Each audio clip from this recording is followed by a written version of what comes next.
All right. Well, thank you all for coming. I feel like I know you all already. Can I ask your name? I don't. Mike, is that what you said? Pleasure to meet you. I don't think we've met before. Absolutely. My pleasure. Well, I'm super excited about this. I don't get a lot of opportunities to create something new on a Friday and be here and teach it on a Thursday. So this is a lot of Thursday. Yeah. Yes. This is a lot of fun. You can click forward.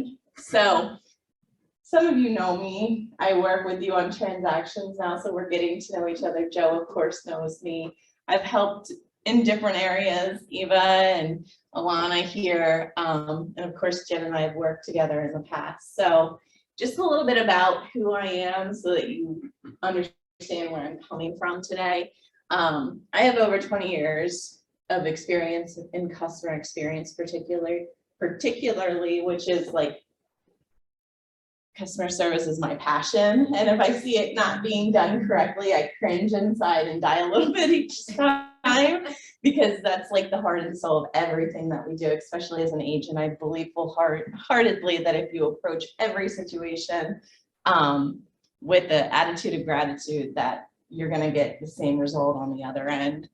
I have 10 years experience in the dental industry, which includes hiring, recruiting, marketing, training. I was a chairside dental assistant, so efficiency and that forethoughtedness of knowing exactly what's anticipated, that next step, that's where my mind lived for a long time. So I feel like I do pretty well there. I do at this point have, and I can't believe it, I've been in the real estate industry for 4 years now. Mr. Joe back there in the corner hired me as an executive assistant. And I think it's pretty amazing how far we've come on this journey together. I do have 2 years in transaction management with over 1,000 transactions under my belt. So I'm really proud of that. That's something that Joe and I built together. And it's in the dark days of COVID. Yes, absolutely. We weren't even sure what was going to happen. I wasn't even sure what to do. So just putting together templates on how we were going to get it and getting our first clients seemed impossible at one point. And now, like I said, 2 years later, we've got over 1,000 transactions. So I'm pretty proud of that. And some of you know me as the Director of Agent Services in our York, PA Market Center. So that's a little bit about me and my background, so you can. So the things that I just wanted to capture and talk to you guys about today, consistency, right? Because that's like my motto. How to win over clients for life, vendors and their importance, and making your listing stand out. Okay. So my motto, consistency everywhere. It develops routines and builds momentum in all things. I firmly believe that. It's how you plan, not what you plan. So you're setting yourself up for success with consistency. It removes uncertainty, and that leads to trust. Okay, so we're keeping your clients in mind here. It brings value through establishing that trust that we ever so much need with our clients, which in turn leads to better customer service and greater customer satisfaction. It's weird that this is behind me. And then systems that you guys can implement right away if you're not already using them and you just need an idea of where to start. Smart Plans and Command. Of course, I've got a plug-in for Command here. It's an awesome system. You guys have a PC coach now. And I know you guys do a lot of training. I see I'm on your Facebook and I see it's popping up. So make sure you're taking full advantage of all of those trainings. Calendars. So whether it's Google, Android, whatever calendar you have, make sure you're using it and planning your day for success. I'm listening. Speaking of Siri, so she knew I was going to talk about her. Siri. So you can literally say, "Hey Siri, put a block on my calendar for 1 p.m. for a showing on Thursday with Chris," and that'll automatically pop up in your calendar. So just one of those neat little tricks that when you're driving around and you're like thinking I've got to do that later, we always have our phones. Just talking to your phone, tell it what to do, and then it's there. I live by my calendar. I don't know about you guys, but if it's not on my calendar, it's not getting done. So I plan my day that way. And maybe hire a TC if you need leverage. I'll just throw in that plug right there. So part of my background in dental was thinking about ways to win those clients over for life and keeping them in the practice, and what could we do. So again, it goes back to being consistent in all that you do. So you're going to notice a theme right there. Communication is key. If we over communicate our thoughts and our plans, it's the best thing that we can do, especially for our clients. It's probably your clients, it could be potentially your client's first time. It's not for us, right? They're coming to us for advice and counsel and our opinions, and that's what they're hiring you to do. So again, we're building trust, we're building consistency, and we need to over communicate with our clients. So listen, repeat, and question. It's always good to repeat back to them what you think you heard. It builds clarity, and again, communication. Making eye contact, but not too long, right? Because then it gets weird. So there is a study that just by making eye contact with somebody, it builds more trust, okay? Being proactive. So don't wait for your client to come to you about a situation.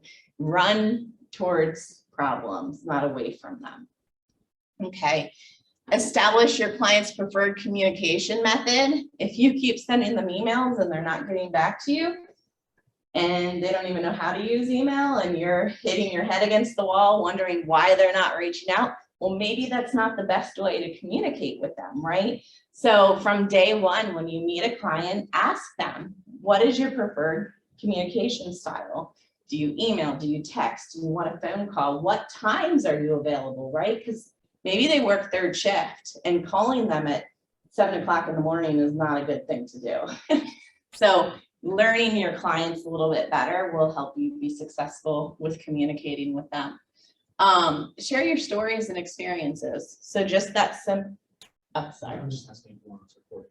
Yeah. So just that simple engagement with them is building value in yourself. And again, back to the whole building trust with your client. Express appreciation always, right? So people knowing that you care about them and you're thankful for them makes everybody feel better inside. I know if Joe calls me up and says, really good job today, that makes me feel great.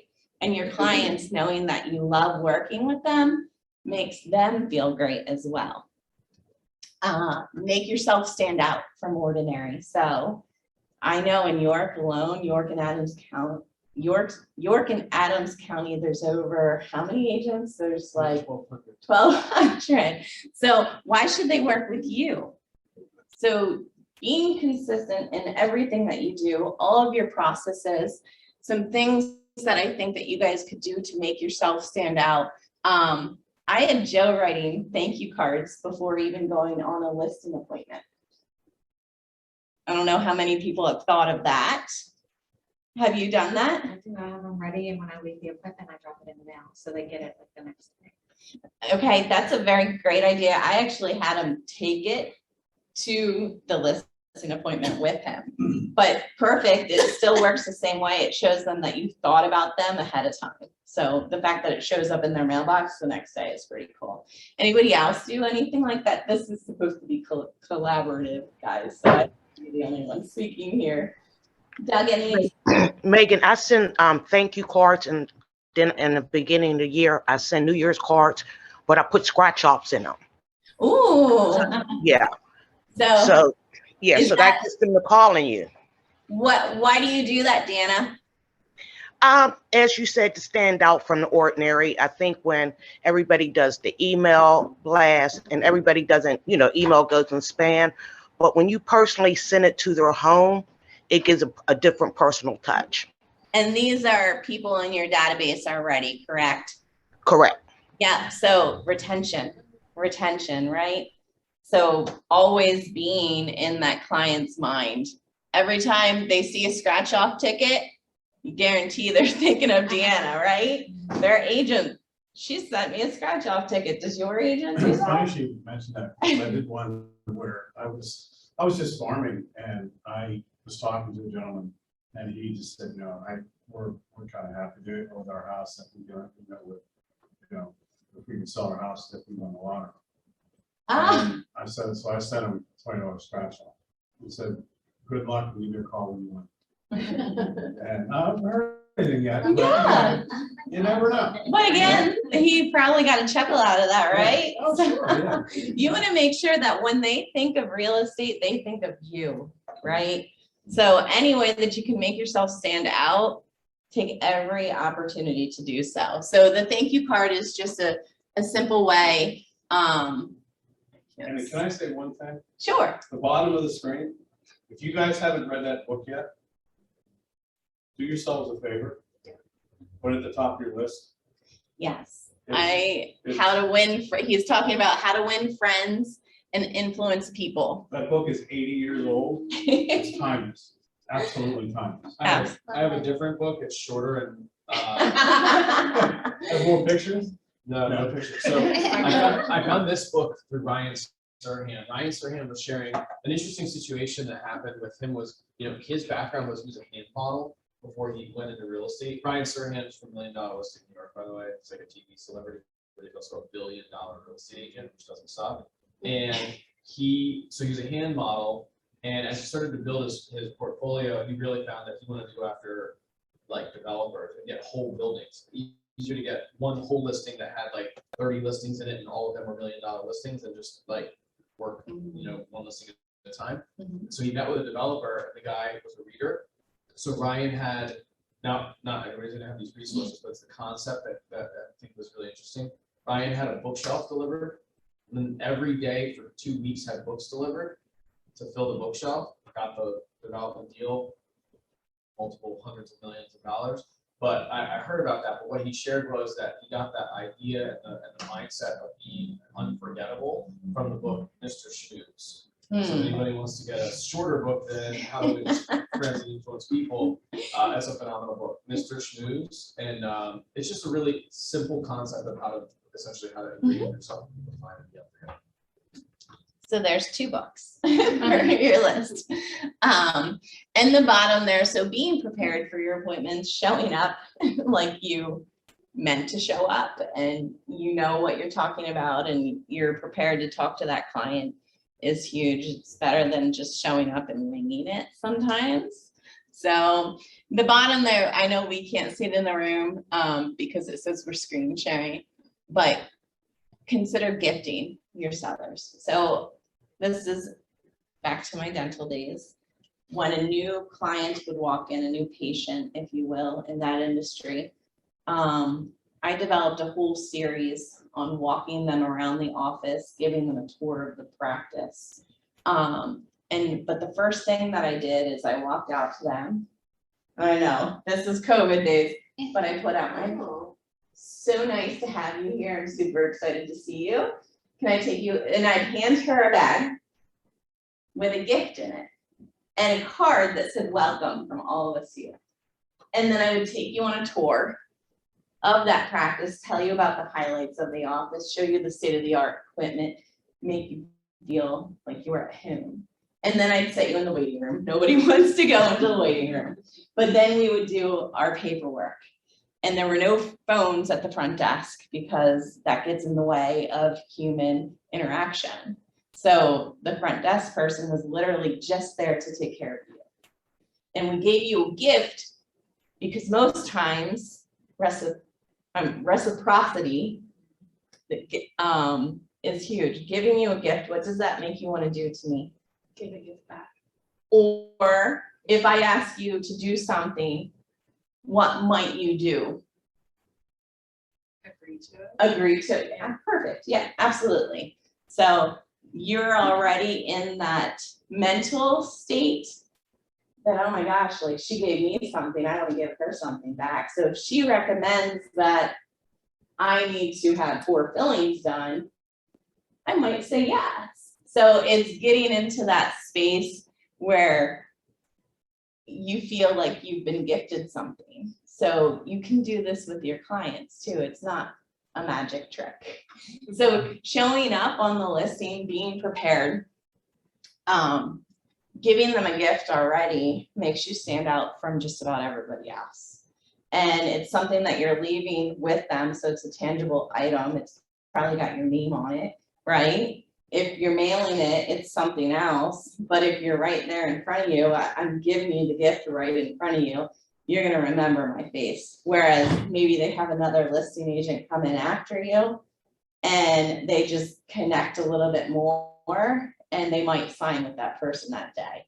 So I think it's wonderful from like a customer service, but doing it in the moment at the first appointment when you meet them has a lot of leverage to it too. So have a retention system. Deanna, I love your lottery tickets. If you, oh, it looks like she went off. So that makes sure, and if you're using commands and you have smart plans, there's 2 free ones that you can set up right away. Birthdays, anniversaries. Those are 2 big things to highlight. Shameless plug for KW Command. Flag Day, Earth Day. Yeah. Listen, if you want to stand out, like there's just everybody sends cards to everybody for birthdays. I mean, Yeah. and Happy holidays, birthdays. like holidays, whether it's Christmas or whatever, Thanksgiving, people get inundated with cards. Mhm. Pick a holiday or a calendar day that's a holiday that's semi-recognizable. You don't see too pokey. Right. To stand out, happy birthday. Yeah. Happy flag, whatever, just something that attaches the reason for your correspondence. Yeah. So does everybody have some sort of retention system in place for connecting with their past clients? Yes. Yes. For my top tier, like really nice that continually give me referrals, I do the magazine, the American Lifestyle magazine, and it's paid for itself. It's paid for itself every year Mhm. with the referrals that I get from it. Yeah. So And just those touches throughout the year, again, it's putting your name in front of them time and time again. So again, when they think of real estate, they think of you, right? The pay, stay, refer, that was something that was actually, I think it was in our very first interview, Joe. And we were talking about houses and talking about the parallel to dentistry that we were finding out just sitting across the table from each other. To me, pay is you get the sale done, right? Stay, right? That is keeping that client for life, keeping that retention system, staying present in their lives, and then get referrals from them, right? So that's the life cycle of our clients. And those 3 words always stay in my mind. So stay, pay, stay, refer. You Well, can you go. could even add pay again to the end. Yeah, Because right? I was just telling. And pay again. I After like X it. amount of years in the business now, I'm having people that closed 6 years ago now Reach coming back back out around to to either upsize or downsize. What's the life cycle value of a client? Oh my gosh. I call one of my clients, I call him the Kevin Bacon of my business. That's awesome. He has literally given me himself, just himself, 3 sides, and then through others, probably another 6.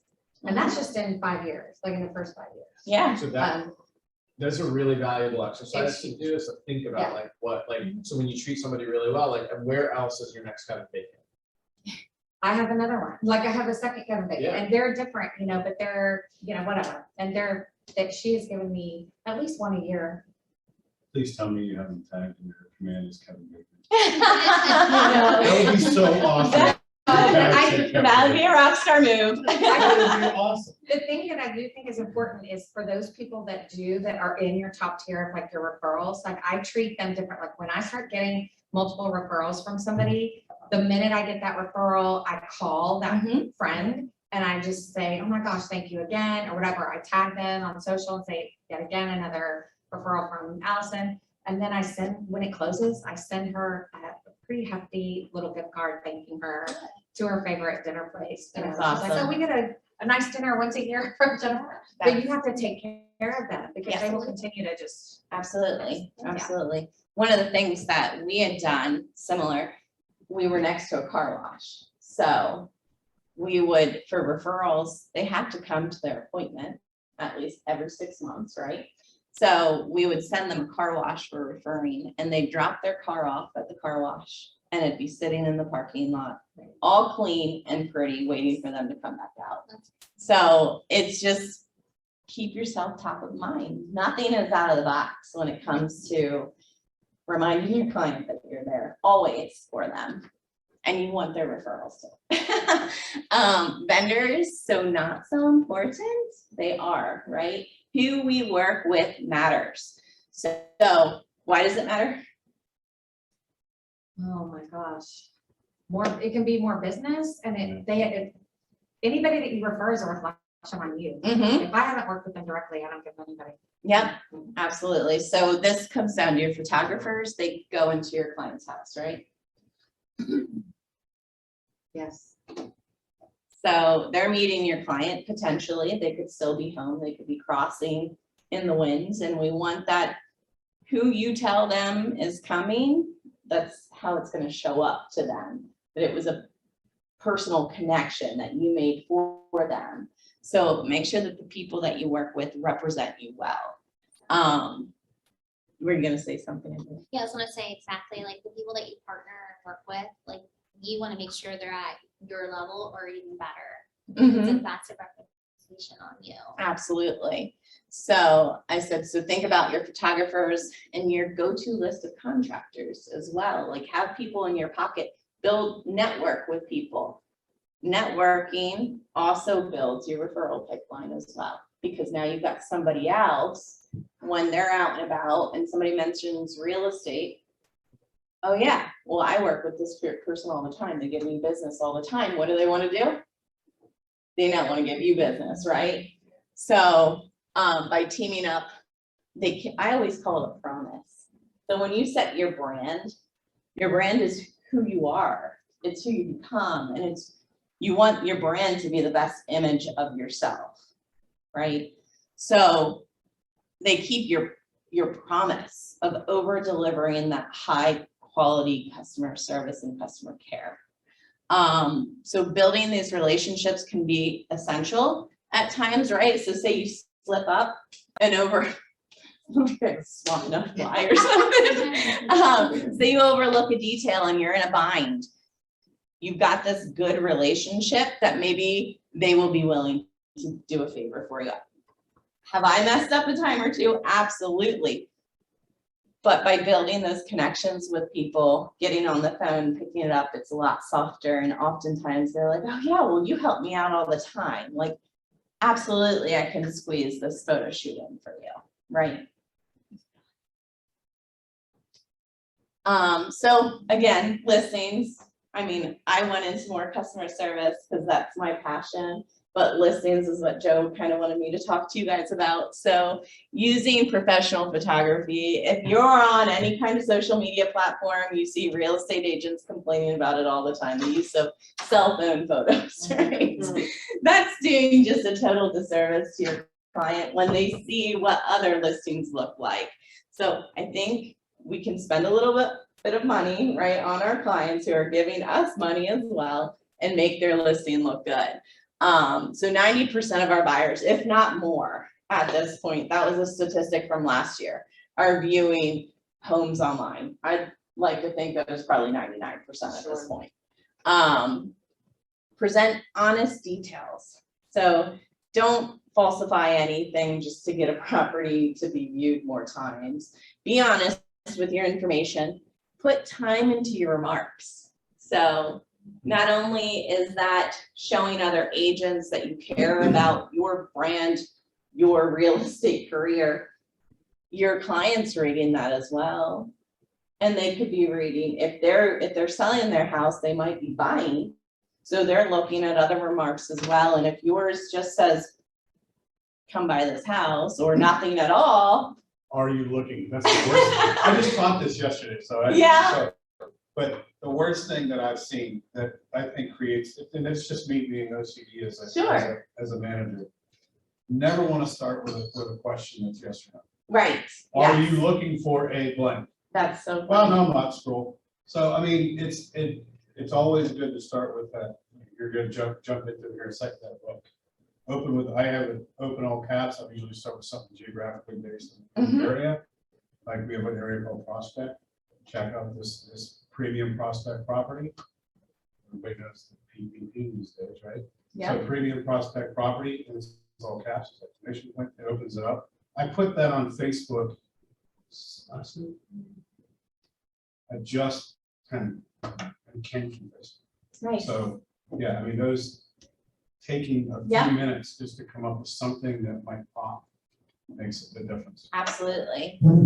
It jogged an old memory of mine, actually. Uh, I will share it. It's dental related and I try not to make everything dental related.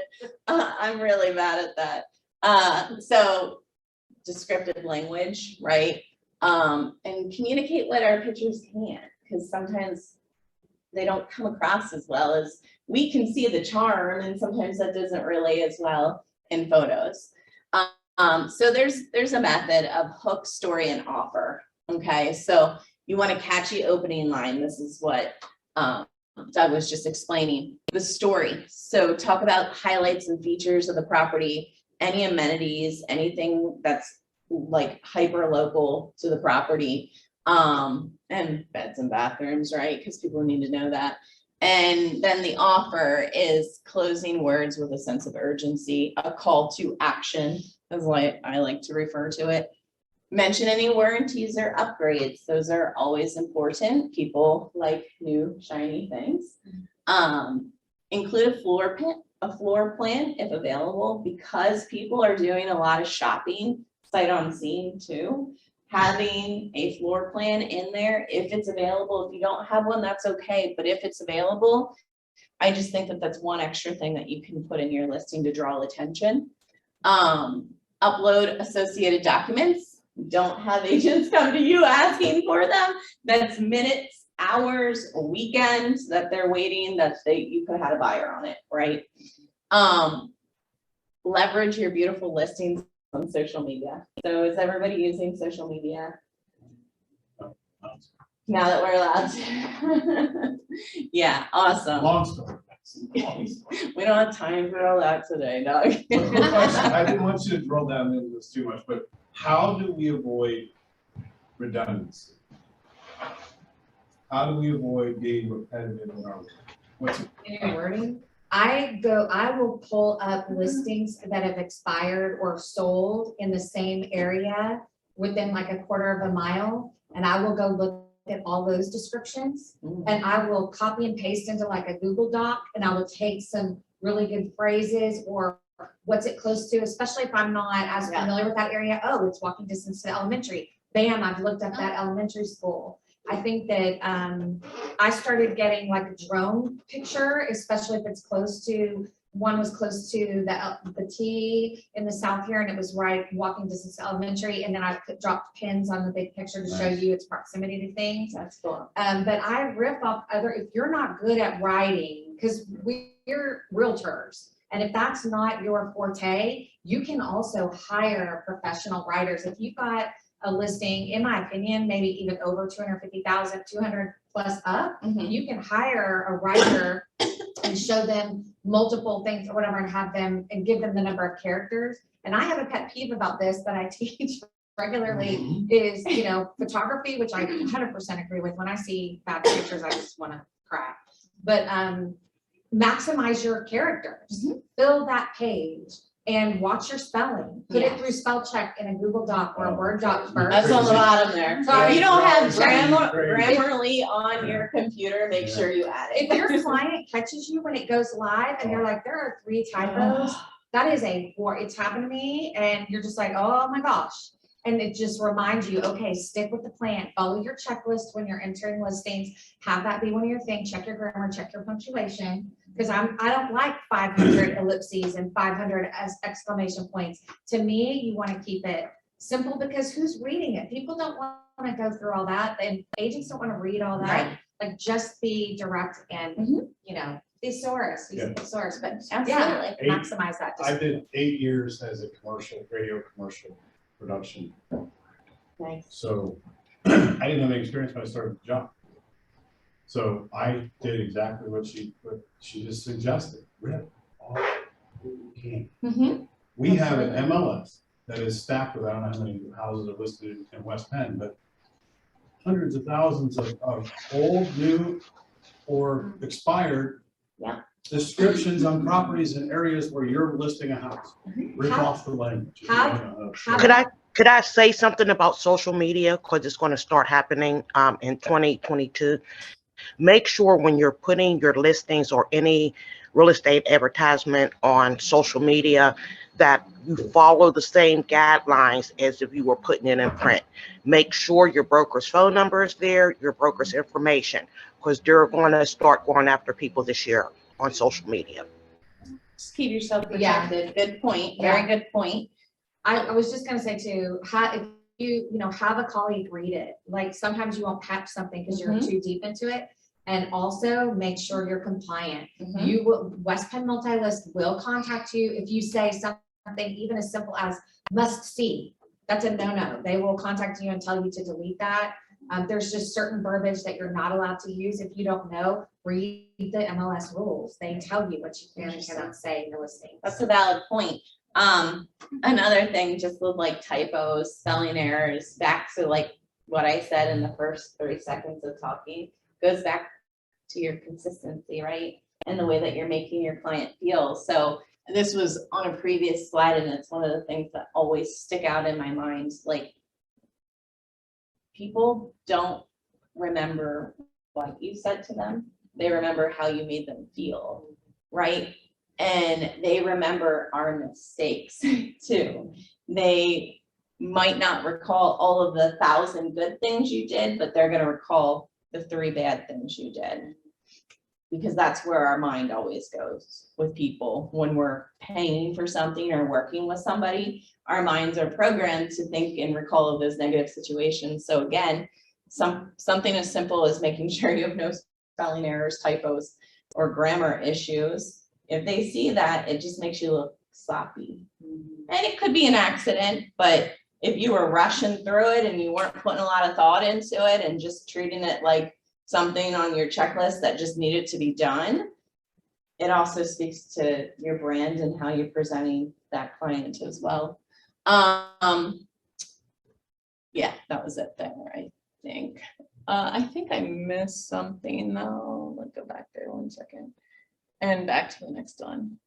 Oh, I have a little story, consistency story. So I told you guys the story of how I would. So it was my job to like hide in a little room after I trained the front desk person and listen. Not to be creepy. I wasn't doing it to be creepy, but I was keeping the promise to the clients on how I said we would treat them when they were there. If Sally comes in to me for an appointment on Monday, meets with me, and I give her a bag and I give her a tour and I give her a thank you card, and she has that gift and that whole experience that I worked so hard to create, but then she goes into work and she tells her friend, you have to go and see Megan. You just have to. I love my experience. She gave me a gift. Like, can you believe that? Who gives a gift? Her friend calls me, Molly, right? Molly calls me, and Thursday I'm just rushed. I'm not put together. I meet with her. I forget the bag. And I meet with her. I try to do my best. She goes into work that next day and tells about her experience. And Sally is left to think, well, maybe Megan only does that on Mondays, right? So now, because somebody that she gave a referral to had a bad experience, now she's not talking about me anymore. So that is why, to me, consistency in all things is really, really important. It's how your brand and how you show up. So that's, any questions? I think that's such a great and important, I think realtors, one of my pet peeves is timeliness, being on time.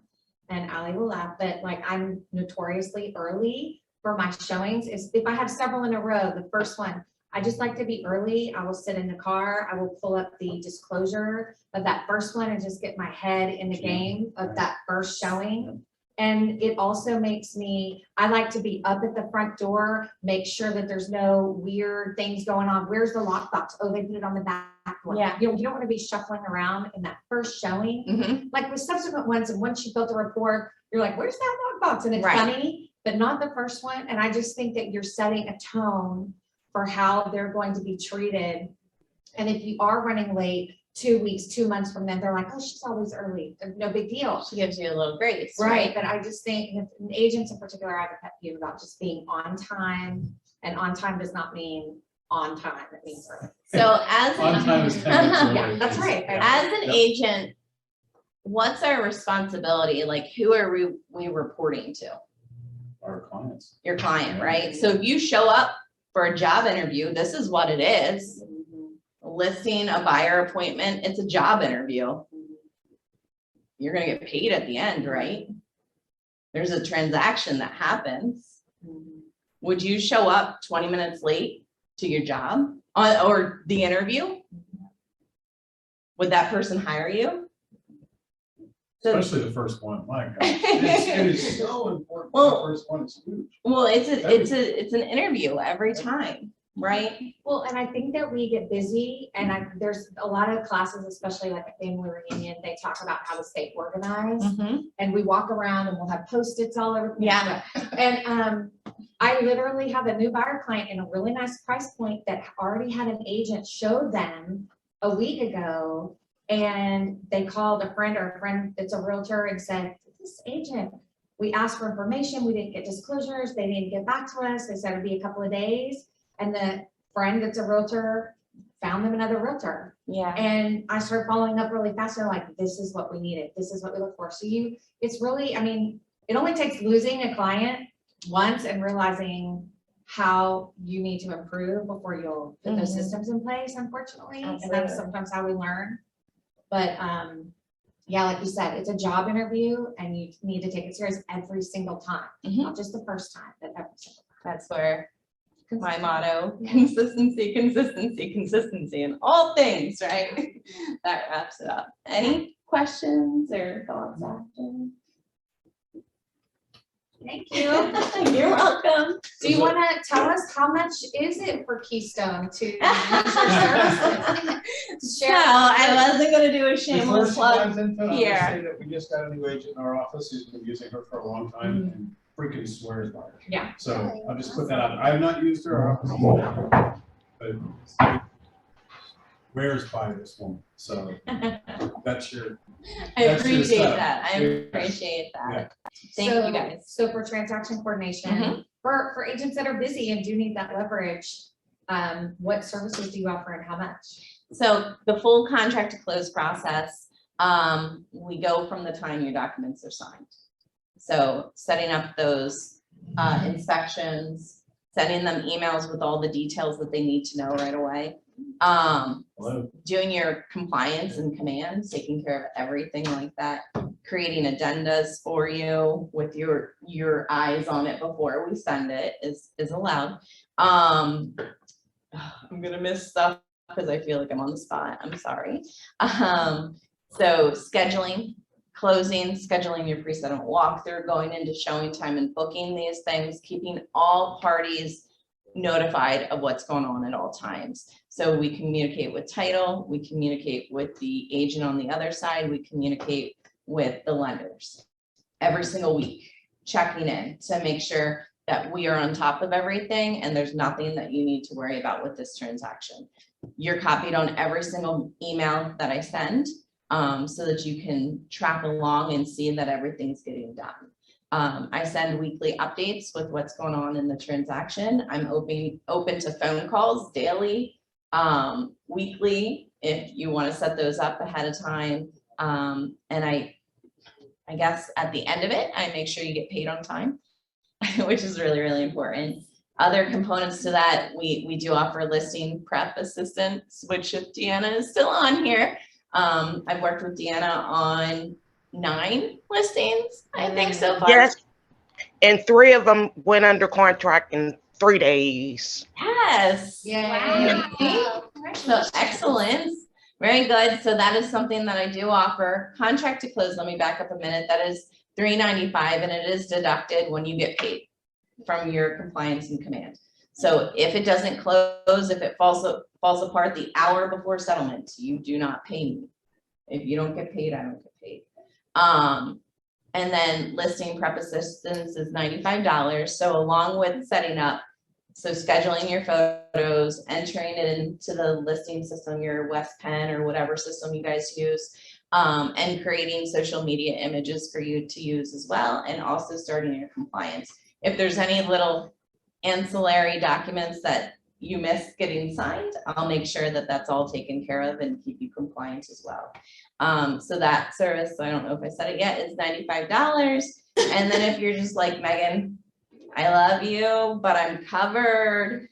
Maybe you only do 2-3 transactions a month and you just want me to worry about command, I will gladly take that burden off of your plate. So you just focus on that money being deposited into your account. So that service is $49. That's for compliance only. That is a no-brainer. That's a no-brainer. Like Yeah. literally, Eva will love you, Yeah. Honestly. and it's a no-brainer. So Yep. So you guys, on that last slide, there was a reach out to me, but everybody in this room, 90% of them have my information too. So just ask for my cell phone number and let's talk if you're interested. Yeah.